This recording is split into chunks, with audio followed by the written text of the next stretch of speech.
téléspectatrices et les téléspectateurs. Donc, la question, c'est quoi les enjeux? Donc, les enjeux, je crois que vous l'avez constaté. Après la crise, il y a eu beaucoup de mouvements citoyens qui pullulent dans les quartiers. Ce qui veut dire que maintenant, les Sénégalais ont compris c'est quoi les collectivités territoriales, c'est quoi la gestion participative. Donc, nous, c'est dans ce cadre-là, en tant que citoyens, nous avons créé une plateforme de développement communautaire que nous avons nommée WASICAP. Plateforme vraiment qui est là, en appoint, pour non seulement encourager comment on appelle ça, le développement participatif et inclusif, et inviter vraiment les populations à prendre en main leur collectivité et leur quartier. D'accord, c'est important. Mais par quel mécanisme vous allez passer justement pour réaliser tout cela? En fait, moi personnellement, durant la pandémie, j'ai constaté que malgré que le monde soit fermé et que toutes les grandes puissances avaient du mal à gérer leur pandémie, on a remarqué vraiment une solidarité et une entraide dans les quartiers. Les Sénégalais se sont appropriés leur développement en initiant des petits projets d'accompagnement sur les masques, des petits projets de sensibilisation pour que les gens puissent prendre en compte les enjeux, puissent vraiment prendre en compte les problématiques de cette pandémie.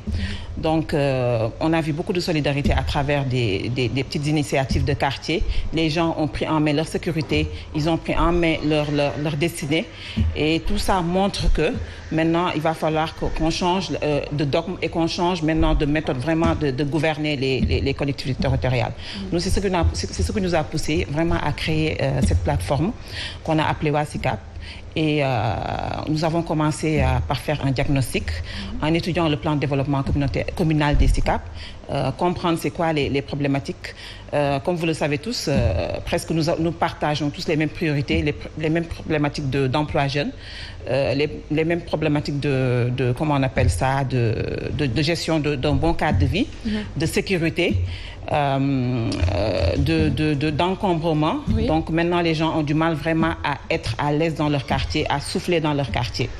Donc nous, on s'est dit vraiment, il faut qu'on crée des projets. Nous avons réfléchi ensemble. Nous avons essayé de créer une base de données des compétences et définir des grandes lignes en créant 4 grands projets. Oui. Une unité de pavage mobile, vraiment pour des SICAP zéro sable, un centre de formation des métiers et services, vraiment pour permettre aux jeunes de se faire former, ceux qui n'ont pas de qualification de se former, pour vraiment accéder à l'emploi. Ceux qui sont formés et qui ont du mal vraiment à trouver des emplois, on essaie de trouver des seniors ou des entreprises qui sont dans la zone pour voir comment les intégrer dans des stages et même les recruter. La réinsertion, parce que comme vous le savez, maintenant dans plusieurs quartiers des SICAP, il y a la drogue, il y a l'insécurité. Donc tout ça, on s'est dit qu'il y a un problème de réinsertion. Il va falloir récupérer ces jeunes-là, les insérer dans des centres, vraiment les désintoxiquer et essayer de les insérer vraiment dans la société. Nous avons aussi pensé à une mutuelle de santé communautaire, méthode Diapal Madiap, les nantis qui ont vraiment des moyens prennent des gens qui n'ont pas les moyens, essayent de les enrôler à la CMU ou une autre méthode, vraiment pour leur permettre d'avoir une bonne santé. Nous avons aussi pensé à une banque communautaire. Maintenant, comme vous l'avez vu, des villes comme Touba sont en train de se construire à travers le crowdfunding. Le crowdfunding, c'est une genre banque communautaire où chacun met ses sous. Peut-être au niveau de Touba, il n'y a pas de dividendes, il n'y a pas de bénéfices, mais au moins ça permet de réaliser de grandes infrastructures. Là, nous sommes en train de faire l'université à travers le crowdfunding. Mais on peut prendre le crowdfunding qui s'est passé en Éthiopie, où les gens de la diaspora sont venus vraiment investir dans de grands projets, où eux-mêmes, ils mettent leurs fonds. Les collectivités territoriales qui sont dans ces pays-là mettent leurs fonds. Et l'immigré qui vient aussi donne son pourcentage, ainsi que les collectivités territoriales, pour permettre vraiment de réaliser de grands projets.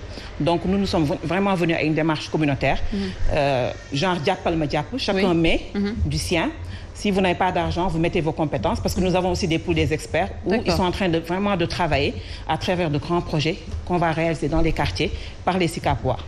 Très bien. Alors, c'est déjà bien, Abdoulaye, cette approche par rapport à une commune, parce qu'on l'avait dit avec l'acte 3 de la décentralisation, les compétences sont transférées, mais pas les moyens. Alors, c'est une bonne chose de relever un peu l'économie des communes. Oui, d'abord, permets-moi Néné de dire justement, de faire un plaidoyer pour les femmes et les jeunes, et qu'il s'agit